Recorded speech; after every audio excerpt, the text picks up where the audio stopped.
I wanted to share something with you guys. It's about a vision I had in between 84 and 85. I don't remember. It's been a lot of years ago. And what I'm about to share with you, I mean, you may not want to be my friend no more, but that's okay. If that drives you away, you really wasn't a friend to begin with.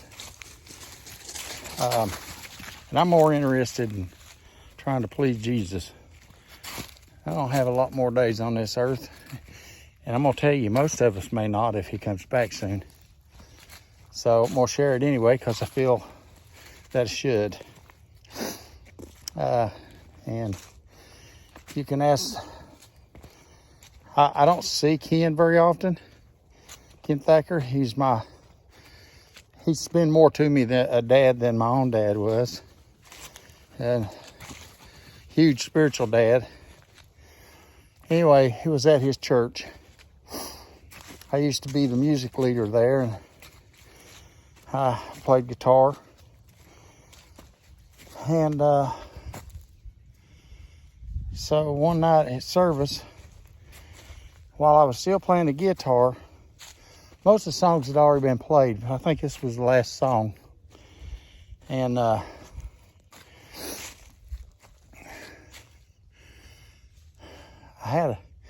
all I can say is an out-of-body experience. I mean, one minute I was in the church playing my guitar, and the next I'm in a place and it's wide all around me. And there's 6 guys on my left and 6 on the right. Can't really tell you what they look like.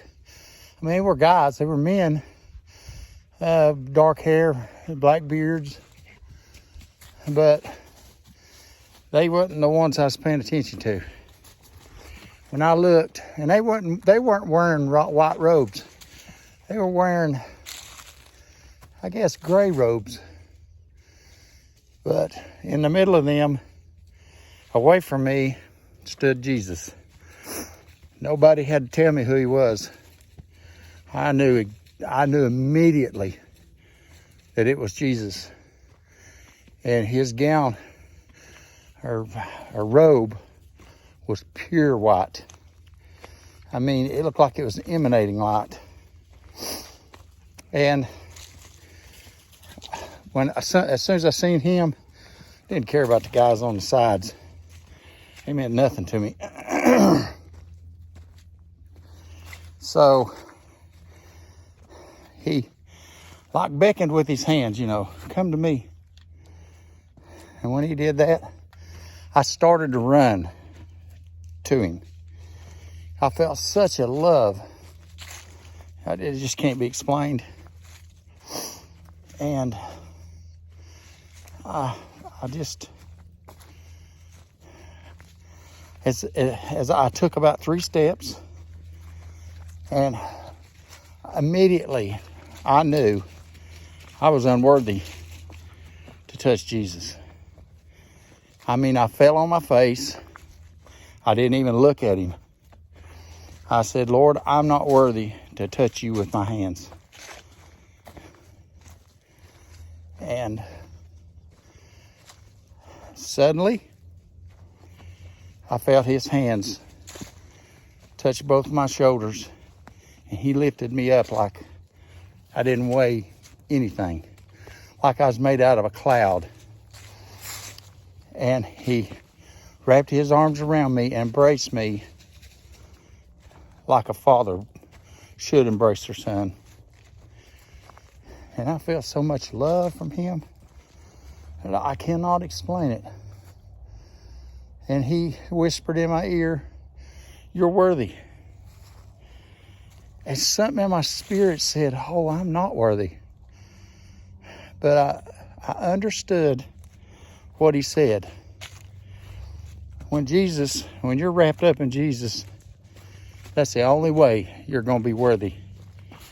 If you think you can just say, "I believe in Jesus," and you're automatically going to get to heaven, I'm afraid, friend, you're going to be shocked in the end when you have to actually stand before the Lord and give an account. But when he held me tight and told me I was worthy, and I could reflect on that, immediately I was back in the church. I had already set my guitar down. Now, this is what gets me. What was my body doing? What was going on? How did I know it quit? Because I can tell you, I thought my body had been translated to the presence of Jesus. I felt physical. It wasn't a dream. It's what I would call a vision. And first thing, it hit me, I hadn't been a Christian but about 3 years. Got saved in 81. So I really didn't know what was going on. I didn't know what that was. I couldn't explain being completely taken out like that. But nobody looked around and said, where did Gordon go? So apparently my body was still here. So I'm sitting there, and the first thing I asked the Lord, what just happened to me? Because I'd never heard of visions. I'd heard of dreams, but I'd never heard of visions, and I really didn't know what it was.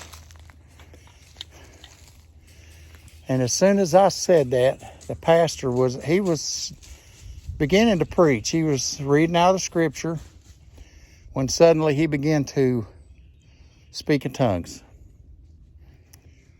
And I've been around Pastor Ken a lot. And I really don't remember up until that time of him doing that, but I mean, it was kind of long. And as soon as he finished, I was just paying attention to him. As soon as he was finished, he started interpreting what was said. And folks, he said a lot of things to the church that night. But the last thing that he said was, I am your vision. I don't know if you guys can realize how much that meant to me. But I want to get back to that place where I can see Jesus again. So I hope this touches you. I don't know if it will or not. I don't know. I don't know how you all feel about that. But I know what happened. Can't lie about it. You can accept it or not. It's up to you. But I can tell you guys, we're living in the end times. If you can't see that, then you truly are blind. And I pray for you. Anyway, love y'all. I hope this is a blessing to someone. Please let me know if this is a blessing to you. It means a lot to me that the Lord would use me some small way. Anyway, love you.